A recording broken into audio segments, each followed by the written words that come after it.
Right, welcome everyone to, I guess, the first sort of week of our football recap. I've got my two guests with me.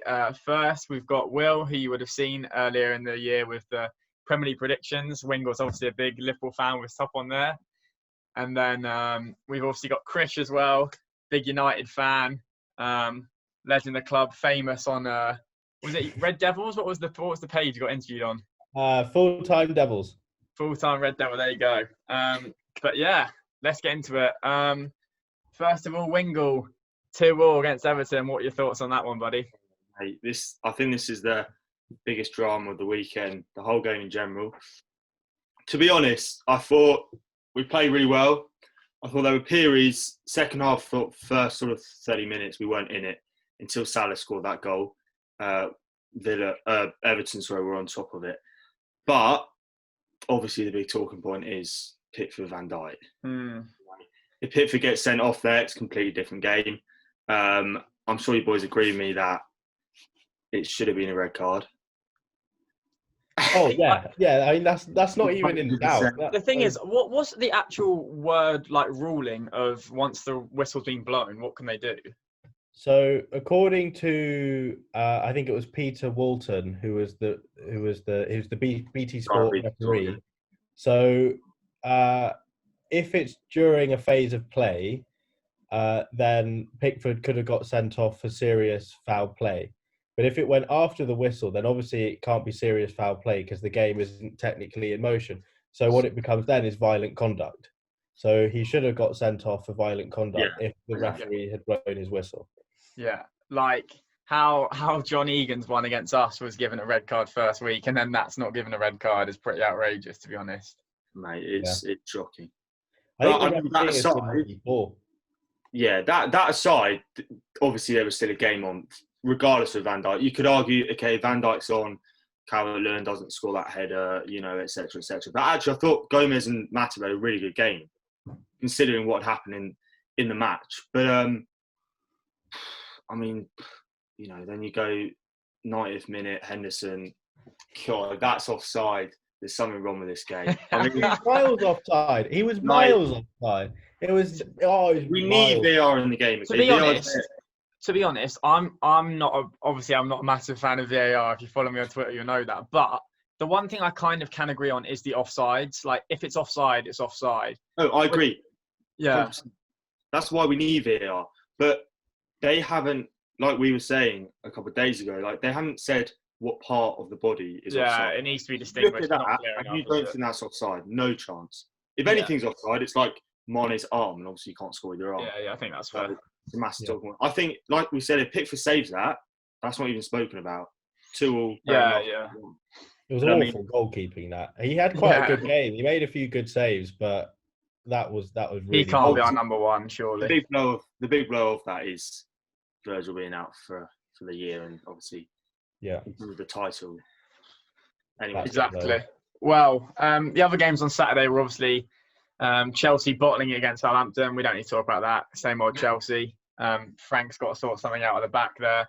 And then I think they are going to come good. I think Chelsea. They've obviously signed so many players, and I think that it will take time for them to embed. And I was reading about this on Sky Sports. So under Lampard, Chelsea have conceded 65 goals, but their expected goals is, I think, 44. So there's a huge difference there, which I think points to individual mistakes, which surely will be ironed out. You would have thought so. Yeah, because I mean, going forward, they're brilliant. They're still just unsure about what that best partnership is at the back, aren't they? They've kind of undenied about a few. I think that's the big issue. I won't touch on too much, but I think the big issue is they've spent so much money this summer, and the majority of that money has gone in an attacking area. And really what they needed was a centre back, and they haven't gone and got that. So I know they got Thiago Silva, but he's 35, 36. Yeah. I think my prediction, which I'm happy to say live on your YouTube channel, is that Chelsea will be the informed team in the second half of the season, I think. Yeah, they've got the quality, for sure. Yeah. And then we had City Arsenal. I mean, I thought there was going to be goals in that game, even without De Bruyne, but obviously it was a bit of a different story. Yeah. It was a ball game. Although, to be fair to Ederson, he made an unreal save against Saka. Yeah. was a big save. But it was a bit of a weird, playing Willian instead of Lacazette up top. Yeah, strange Weird. setup. And I like Arteta. I think he's a very clever manager. I think Arsenal do well under him. You can see I like that. Arteta. They've had a few changes in that sort of role though. That I wouldn't call it a number 9, but they're trying to find a Nketiah or Lacazette or Willian or whoever it is. But he's kind of chopped and changed a few times. And then obviously Wani will let you get into your team on Saturday night. First of all, I want to apologise because I predicted it would be a 1-1 cagey draw. So fair play to you, lads. Yeah, I mean, to be fair, it was 1-1 until quite late on. But I thought we played really well. Obviously, when Shaw scored the own goal very early on, I feared the worst. I thought it could get quite messy. But actually, from then, we controlled the game. We were always going to have more of the ball, but I think we had 28 shots, 14 on target, which is the most by any team in the league so far. So I thought we played really well, and I like Juan Mata. I think he should probably play more than he does. And I think, although it was only in the last 10 minutes, the combination of Fernandes, Van der Beek, and Mata looked really encouraging. And I think our defence actually looked okay. I think all of the hype around United at the beginning of this season is a bit overdone. We came 3rd last year, 5th best attack, 3rd best defence. And sure, the summer wasn't great, but I think people are just getting a bit overexcited. I think we're going to be all right. I think we're not going to win the league, but we're going to be okay. Yeah, I think from me, being a Villa fan, watching this player at our club, when he gets fit, I believe he might possibly be fit for this week, but Axel Tuanzebe is a properly good centre-back, and now he's fit, he'll be a very, very good addition to United. I suspect he might have to start tonight against PSG. Yeah. Maguire's injured. Yeah, I think especially when Maguire's fit as well, they have that second centre-back where you think, they might need a centre-back that's got a bit more pace and athleticism. And that's exactly what Tuanzebe brings. And he did with Tyrone. I agree with that. But look, this is going to be controversial. I think Maguire's a good centre-back, 100%. But he's not in that Van Dijk category yet. Oh, he's better than Van Dijk. He's 80 What you paid for him, I just think he's good, but he does have an error in him. And that's where he needs to sort that out. I thought he was great against Newcastle. But other games this season so far, when they had that little, him and Luke Shaw in the box, that was shocking. Do you know what I mean? He's had moments this season. And I think if you're ever going to win the league, he has to be that rock. And he has to have a proper man next to him. And I don't think you've quite got that at the moment. I agree. I mean, Lindelof and Bailly aren't bad defenders, but they both got flaws in them. Yeah, You're not going to win a title with either of them. Or a trophy. I mean, we saw that with Sevilla. So we played Sevilla in the Europa League, and when it really mattered, Lindelof didn't track his man at the front post, and bang, you're 2-1 down. So yeah, they're Villa level centre backs, I'd say. Lindelof and Bailly. We'll get onto that in a bit. Anyway, Sunday, Sheffield United, Fulham, and Palace against Brighton. I'm not talking about that. Waste of time. Spurs, West Ham. What a game! It's actually an interesting one because I was actually working and I switched the TV on the last 20 minutes. And I thought, okay, well, there's not really any point watching this, but I watched it. And the last 10 minutes was it's just shocking from Spurs. I'll give West Ham credit, okay? They somehow found a way to get back into that game. That last goal from Lanzini was a joke. It was an unbelievable finish. Oh. But those first 2 goals should never happen. They should never be in that situation. There's a lot of talk about Bale when he did that great piece of trickery. Had he scored that, looking back at it now, maybe that made a difference. But let's be realistic. You're 3-0 up. You've got 10 minutes against West Ham. Who, okay, to be fair to them, they've beaten Leicester. They've beaten Wolves. They're looking okay, Nick. But if you want to finish top 4, if you want to push for the league, you can't be losing that. It's ridiculous. I did the opposite. I watched from the start of the game till about the 75th minute when Bale came on, and I thought, well, it's a bit dead now, so I'm gonna go and cook a roast. And then after I come back from a roast, it was 3-3. I thought, how did that happen? But yeah, it's just unbelievable, isn't it? But to be fair, at the start of the second half, West Ham did come out and they played much better. They created a few chances. Who was it that headed over from about a yard out? So they had was chances. Souček? Was it Souček? I think it was Souček. Yeah, So They had chances, but obviously, I mean, Mourinho will be fuming. But the signs were there. I think it was, when did they play Wolves? I think they were 3-0 up and conceded a couple of goals. Spurs, Was that yeah. Spurs? It was Spurs as well. This is the thing about Spurs is, in an offensive manner, there was so much talk last season about they lost Kane, they lost Son. Oh, okay, they're in a massive crisis now. You look at Son, Kane, Ali, Bale, Lamela, Bergwijn, Lucas. There are so many good. But defensively, they're like, Jose Mourinho's got this obsession with playing Eric Dyer at the back. You're not going to win a league with Eric Dyer at the back. He's good, don't get me wrong, but they haven't really got that centre back who stands out. Alderweireld. Yeah, I think that's fair. They're going to struggle. Yeah. So I don't. To be honest, I don't know if they'll. I don't think they'll get top 4 this season, but we'll see. That's a big call. That. I mean, Harry Redknapp thinks they're going to win the league. So it's the most open. It's the most open league we've had in a while. So I can agree with that. I agree. That's a big call. That's more. Yeah. Monday night's games were rubbish as well, so we're not going to touch on those. But the one game we haven't talked about from Sunday, which goes on to our next sort of segment, is the mighty Villa boys. 4 from 4. From your point of view, from an outsider's perspective, do you guys think that Villa's, not obviously top 2 is like a ridiculous sort of effort, but do you think that their run and like success for them this season is sustainable? Well, I don't think you're going to carry on winning, but I think it's sustainable in the sense that you're staying up this season 100%. You've got the players, and you've been clever in your recruitment this year. I thought last year you sort of just splashed the cash to try and stay in the league. This year you've gone out and got what you needed, i.e. a goalkeeper with Tom Heaton, being injured. And I thought Ross Barkley was good, although it's on loan. It's a very shrewd signing. Him and Grealish clearly work well together. I think one of your biggest things that you deserve this year is, I think Konsa and Mings have been class at the back for you, 100%. I mean, you've got, what is this, back-to-back away clean sheets? Yeah, with three clean sheets in 4 games. Well, there you go. I mean, last season you weren't doing that, were you? And also, I think I read it somewhere that you're unbeaten in your last 8 league games. Yeah, unbeaten the last 4 both seasons.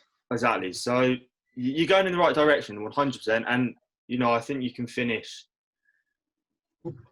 I think you can finish top half. I really do. But obviously, you're not going to be pushing for European. Let's be realistic here. But no, class start from Villa, and fair play to Dean Smith. He's working some magic. Yeah, not much to add, but I think obviously there's been a lot of talk about Grealish, because there always is, and Barkley as well. But I think, as Will said, and you talked about with the clean sheets, that's what's really important, because when you're in that kind of group of teams that there's a risk of going down, it's the ones like Fulham that just concede goals left, right and centre. They're the ones that really struggle. So if you can keep this run of defending properly and getting clean sheets, then that gives you such a good platform to move higher up the table. But I mean, yeah, I think top half. I think that would be. But from a Villa point of view, Leif, like you deserve to get hyped up and stuff, because this run at the start of the season is unbelievable, and you've got a game in hand. So by the end of it, you could be top of the league. Yeah, well, I think from like my point of view is the fact that going into the season, a lot of people sort of making their like Premier League predictions and their tables and whatever, and they had us. Probably, I'd say about half of the ones that I watched, they had us getting relegated, and half of them had us finishing about 16th, 17th, just staying up. And I looked at it and I thought, okay, like I know we stayed up like by a point on the last day of the season, but we stayed up. We had our number 9. Yeah, Wesley wasn't great, but our main striker got injured for 6 months. Our keeper got injured for 6 months. John McGinn, probably our 3rd best player last season, injured for 4 months.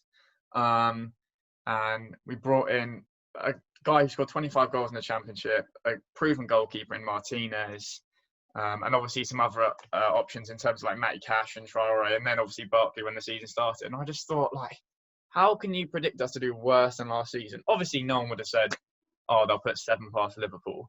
But for me, the best thing that I've kind of seen, I'd say, is that, look, we played unreal against Liverpool. Like, that was just a night at which, like, sometimes it just happens. That's 1 in a million night. But I think the fact that you realise that you're not going to play those games 38 times in a season. It's just unrealistic. But play the way we did on Sunday, play some pretty average football, pretty cagey, and to get a win away at Leicester, who are a proper side who people think finished top 8 and win 1-0 is something that is huge, massive. Like I said at the start of the day, I'll take a point, and to win that in a game like that was just ridiculous. And yeah, 100%, yeah. And to be in Leicester fans out there, in their defence, their injury hit at the moment massively. Yeah, you know, yeah. Look, five I'm or six not, players who would have played weren't playing. But I agree with you. To still have that mentality to go and get a late goal and keep that streak going and that form and that confidence going into your next games, I think it's huge for a club like Villa. like I'm not comparing us to the year Leicester won the league, but like I'm not. That's what I'm not doing. But like there like the teams up there kind of failed and had sort of like issues that season, and like you have to have luck to be a team like Villa or a Leicester and be at near like the top half of stuff. You have to have a bit of fortune, and we've seen that in terms of Leicester not having Soyuncu or Vardy, Leicester not having Thiago, Mane, Alisson, Sheffield United red card first game week. Like we've played good football, but we've had a bit of luck on our side. And look, I think the good thing for us is that we're in a position where, unlike teams like Wolves and Leicester and Arsenal, like your season gets defined as good or bad if you get Europe, or they've got like a thing that they have to get for their players to get new contracts and their managers to get re-signed. Where for Villa, we've got really no expectation, so we can just go out and play and just see what happens, which I think is the best thing for the club at the minute. 100%. But anyway, I'll stop waffling on about Villa because I'm sure people are bored of that. On to the next bit. I want to know who you think, after the most ridiculous 5 weeks of football I've ever seen, is it could be 2 teams, it could be 8 teams. Who do you think, Chris, going to you first, are genuine title contenders? Villa. No. So it's interesting you say 2, because I think there are more than 2. But I think City are a title contender. I think that was a big performance getting the clean sheet against Arsenal. I think one of the things that's held back all of the top teams is how leaky the defences have been. We've spoken about Spurs and Chelsea. Liverpool have lost Van Dijk, but even with Van Dijk, they conceded 7 at Villa. United conceded 6 against Spurs. So I think Man City getting a clean sheet, and I think Ruben Diaz looks like he's got potential. I think that puts them probably as favourites. As much as I hate them, I think, they probably are favourites. And then in a normal world, I would say Liverpool. But without Van Dijk and having, Matip and Gomez as the only centre-backs, I'm really not sure, which would be brilliant. I mean, obviously, you don't want to see players get injured like that. But, I mean, I think they're in trouble. I really do. I just don't think, with how many games there are and the season being compressed and so on, I just don't think that Liverpool will have quite enough to get there. So I'm going to go Man City and Chelsea, because I said earlier, I think Chelsea will be the big informed team in the second half of the season. I think Lampard will sort out the defence. I think he will stop all of these individual mistakes. And we know that the attacking quality they have is absolutely phenomenal. So I think once those players all get used to playing with each other, I think they're going to have an absolutely blasting second half of the season. I think it's going to be between Chelsea and City. Wingle, what's your thoughts, mate? Yeah, I agree with Chris on a lot of that, to be honest. I think before the season, I would have had City as favourites still. I think being able to defend the title is a tough ask. And the heights that Liverpool and City have hit in the last 2 years, 97, 98, 99 points is ridiculous. It's impossible probably to sustain that each season. But losing Van Dijk, he's irreplaceable. And, people say, oh, it's excuses, whatever. It's not. He's the best centre-back in the world. And I think if you lose him, you're going to have problems. And I agree with Chris on the fact that I think we've had something like 5 clean sheets in the last 18 games or something. Even with Van Dijk, we've conceded goals. But you just have that sense of security at the back. And I think Matip's injury prone. He didn't train today. He won't be playing against Ajax, I don't think, tomorrow, which is obviously an issue because then that leaves you with Gomez as your only senior centre-back. That means Fabinho is probably going to have play the majority of the season at centre-back. So those three are going to be switching a lot. And obviously they'll probably go into the January window, but it's getting to the January window, the next 12, 13, 14 games, and still being in the race for the title. So for me, City are favourites. And I think I agree with Chris with Chelsea. I think they've got a lot of talent and they can find form. United, I wouldn't rule teams like United out. I wouldn't, to be honest, at the start of the season, first game of the season, I wouldn't have ruled Arsenal out. Sorry, I know you say you're not really, but for the title. No, mate, it's such an open year this year. I think City's winning it. And it won't be someone winning. City and Liverpool will be dropping points, so it will be low to mid 80s. Like you said, it's not going to be a 99-point season. That's just not going to happen. It's going to be a high 70s or a low 80s. Yeah, I don't think United are going to win the league for sure. I think City will win the league. I'd be shocked if City or Liverpool, one of those, didn't win the league. However, this is the Premier League. You can't rule any team out. If you go on a bit of form, anything can happen. Yeah, Villa are looking strong for it. Chelsea will hit form in the second half of the season. Well, I think there's probably like you kind of said, there's like 6 teams that possibly could win it, and I would put United, City, Liverpool, Chelsea, Spurs. No, I'll say 5. I'll say those 5. I think could actually feasibly probably win the league, and Villa. Like we could do a Leicester. I'm putting us in there. You weren't going to compare yourselves to Leicester. Nah, we're doing it. We're better than them. Yeah, I'm not comparing them because we're better than them. It's not a comparison. But I think City will win it. I said at the start of the year. I think they showed a stat at the start of the season, which was like when Fernandinho plays centre back to when he plays holding midfield, and like the points differential they had, and it was ridiculous. When he played centre back, they were so much worse. And now they've got Ake and Diaz and those sorts of options in in that position. I just think. The quality they have throughout the pitch from 1 to 11, I just think is too much. 100%. I mean, look, if you splash money at it, you should get something back. Do you know what I mean? Exactly. Yeah, I think that's completely fair. Well, anyway, this week is obviously the first game week of the Champions League. I was just going to ask you boys what you thought, predictions for the English teams, how they were going to go this week. Obviously, starting tonight. We've got Chelsea at home against Sevilla. Ingle, you first. Score predictions. Versus Sevilla. I'm going to go 3-1 Chelsea. I think they'll win it. I think we were actually saying this earlier, how the Champions League is built so much on atmosphere, and teams who go to Anfield or PSG or wherever it is, they can get swallowed up by the fans, and obviously now we haven't got that. So actually away teams going to home grounds almost have an advantage because they can just go and play their football. But Chelsea, I do think Werner's at form, Havertz, all these players, I think Chelsea will win it comfortably 3-1. However, we have seen what Sevilla can do, particularly in the league. So yeah, I was going to say, I mean, you're a brave man if you're betting against Sevilla in Europe. I think they play really good football. They're difficult to play against, difficult to defend against as well. So given what we just said about Chelsea's defence, I think saying that they're only going to concede 1 is madness. I think it's going to be 2-2.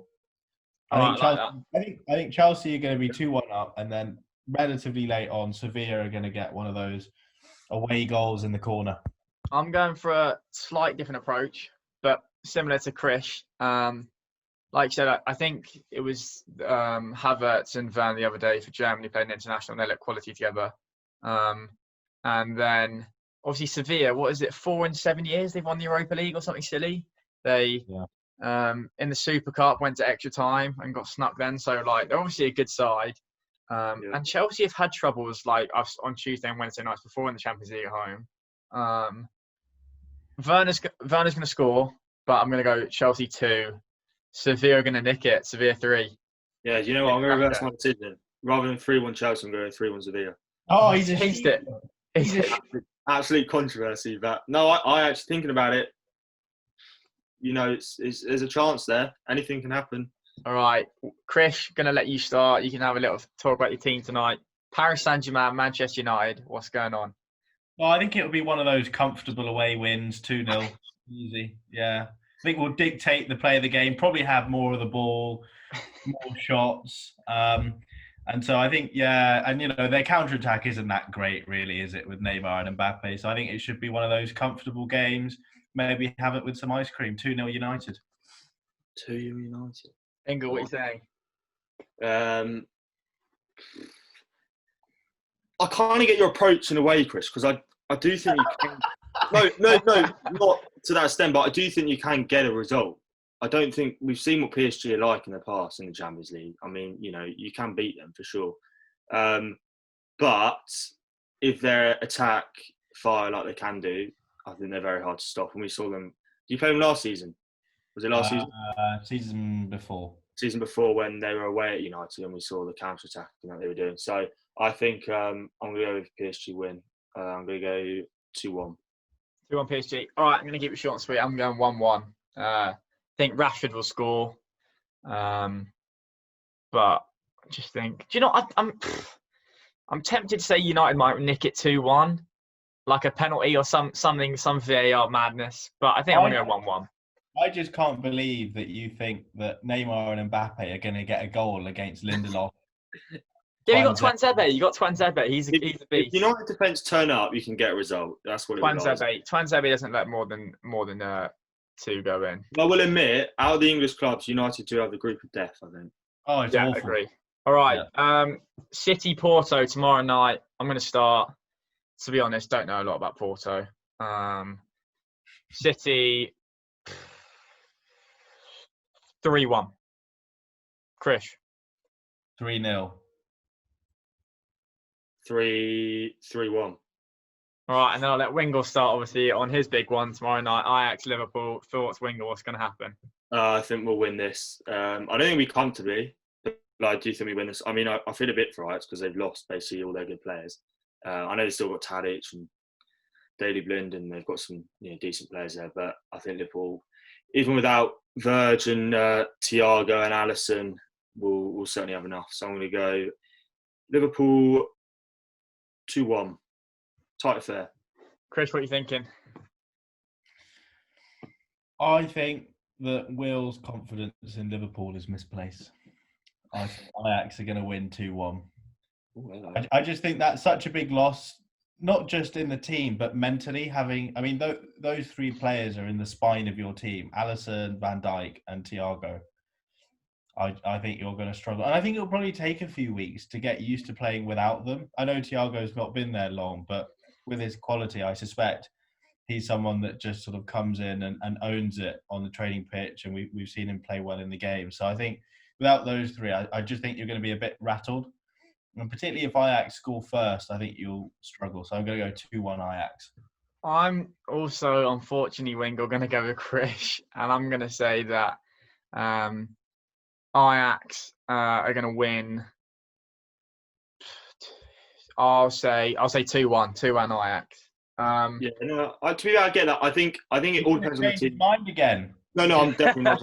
I back the boys, but I think it all depends on the team sheet. I think with this game and West Ham on the weekend, we will see a lot of changes, and I think we have to because we're short of numbers at the moment, particularly at the back. So be interesting to see who he puts out. But I expect him to go strong because if you win Ajax away, or even if you get a point, we're through the group. I think easy. Yeah. All right. Okay. Well, you say that. On to the last segment. 5 minutes. We'll wrap it all up.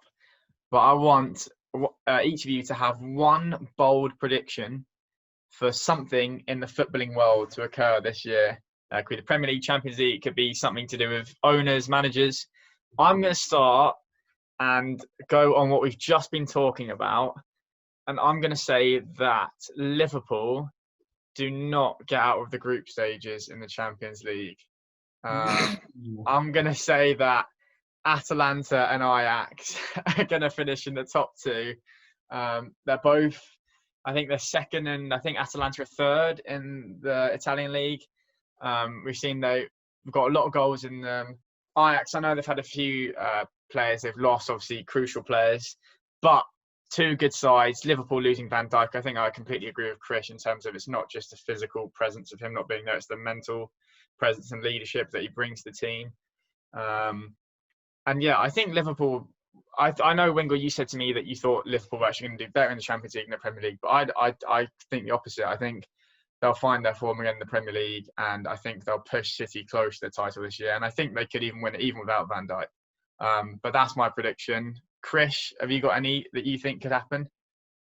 I think, and it's not really related to a particular club, but I think at some point before the new season starts next August, we're going to see some kind of new football governance system. So today there was a big story breaking about a European Premier League. We've seen the controversy around Project Big Idea, but I think it's clear now that whereas before the big clubs were kind of keen on doing something different that involved more European competition or something that enabled them to profit from their global audience more.